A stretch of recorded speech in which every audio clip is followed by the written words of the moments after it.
Hi guys, it's Emily from Nobel Novels and welcome to today's video. This is the Tudor Tag video.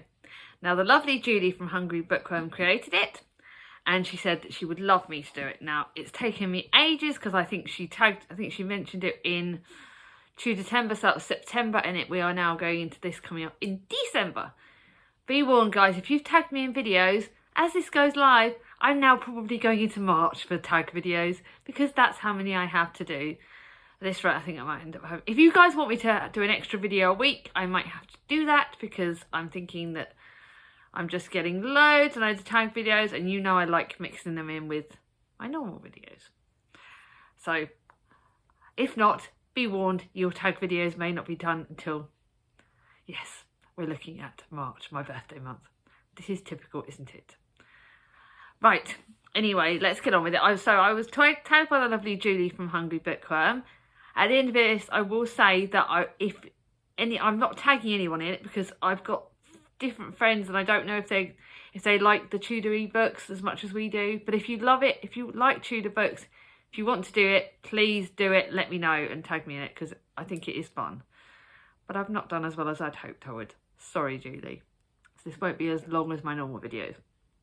So the first prompt is T for the reason Henry had so many wives. Which biographical book about Henry and his wives did you enjoy the most? Well, this is not completely biographical. It's a non-biographical book, but it's kind of half non-biographical, half non-fiction, half fiction. And that is this one, my most recent one that I've just read, 6 Tudor Queens, Anne of Cleves. And that is because I like this the most because we saw a different side of Henry.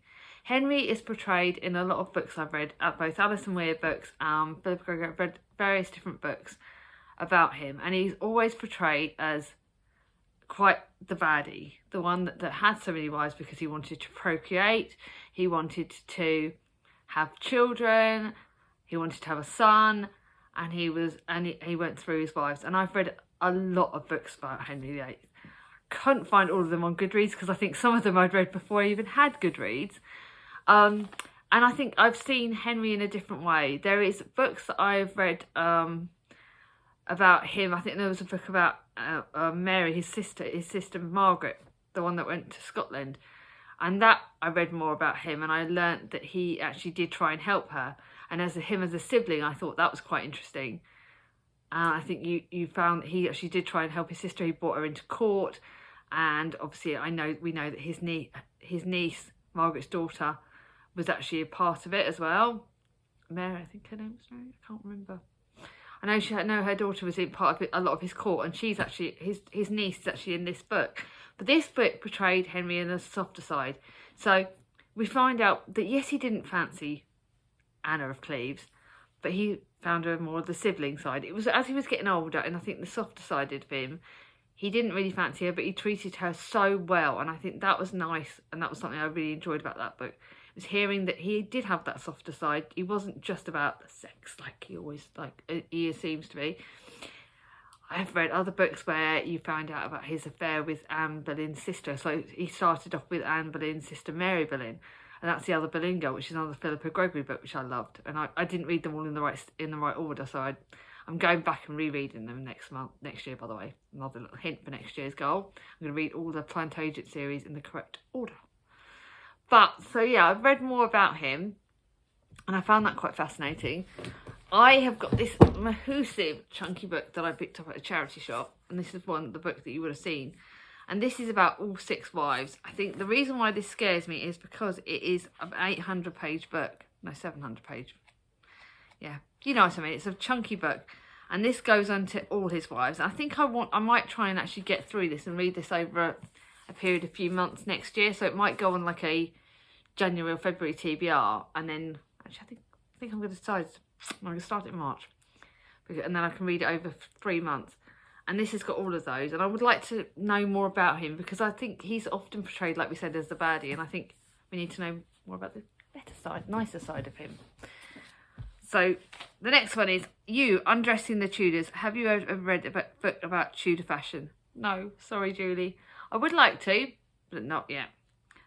D is for dining together. Have you ever read a book about Tudor food or household? If not, is there a book you've seen that you would like to?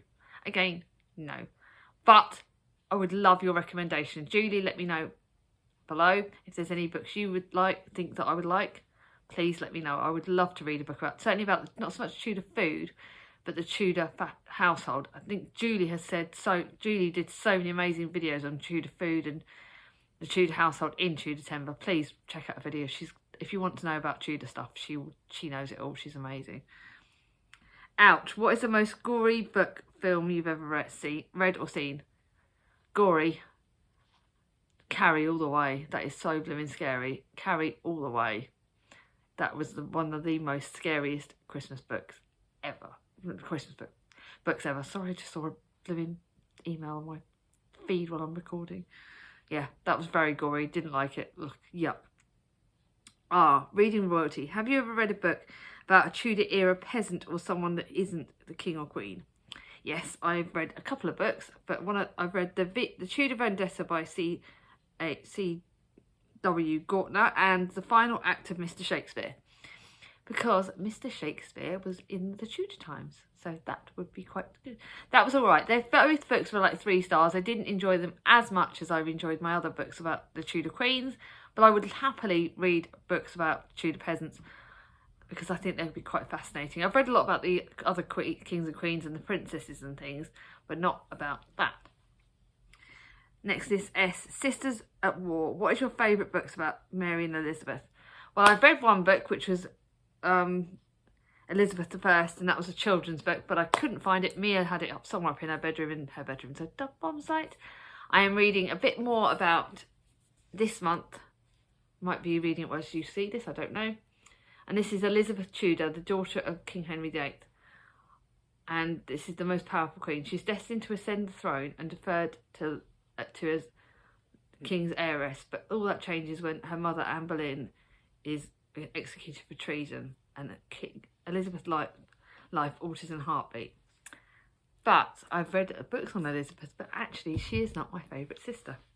My favourite sister is actually Mary, because I've read Catherine of Aragon, the first 6 Tudor Queens books, and I've read various books about her, and I actually feel sorry for her, because certainly in the Catherine of Aragon book you found out a lot about her, and she was taken away from her mother at a young age. She has had various health battles. She couldn't have children. She wanted to have children. She couldn't. She had so many battles. And yes, the way she behaved at the end wasn't always perfect as a queen. She executed a lot of the Christians. She tried to change things back, but she had a really hard time. She was accused of being like a bastard when Henry divorced Catherine of Aragon, her mother. And I think that's actually quite hard. She actually had a lot harder time. She was the eldest. She was the only surviving one. She was at the time when she was younger. She was the king's amazing daughter. You know, she was his one surviving child. And then Elizabeth turned up and she got ignored. And then Edward, and obviously further up, and she got knocked down the pecking order so many times. So I actually felt quite sorry for her. So actually, yeah, Mary's my favourite out of the 2 siblings. Anyway, this is a nice short video for a change. So if you enjoyed it, give it a thumbs up. If you're new to my channel and not subscribed yet, ring on my ding-a-ling. And I'll see you all soon. Bye-bye.